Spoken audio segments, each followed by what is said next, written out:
मराठों का प्रतिशोध, औरंगजेब का डर।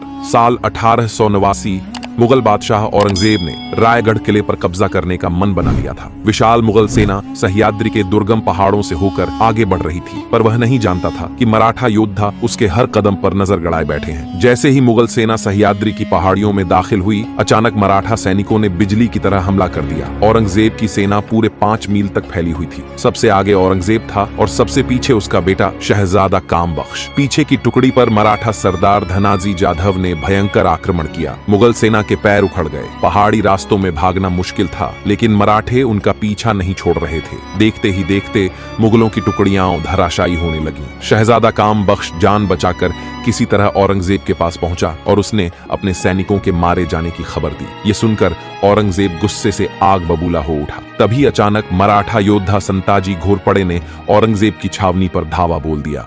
मुगलों का खजाना और अनाज लूटकर वे पहाड़ों में गायब हो गए। औरंगजेब अब डर चुका था। तभी एक और बुरी खबर आई। मराठों ने मुगलों की रसद सप्लाई भी लूट ली। औरंगजेब का खून खौल उठा, लेकिन वह कुछ कर नहीं सकता था। मराठे हवा की तरह आते और तूफान की तरह हमला करके गायब हो जाते। औरंगजेब के दिल में अब मराठों का खौफ बैठ चुका था। सह्याद्री की पहाड़ियों में वह कहीं भी सुरक्षित नहीं था। मराठों ने मुगलों की सबसे ताकतवर सेना को धूल चटा दी थी। यह लड़ाई सिर्फ ताकत की नहीं, बल्कि हिम्मत और रणनीति की थी, और इसमें मराठे जीत चुके थे। जय भवानी, जय शिवा।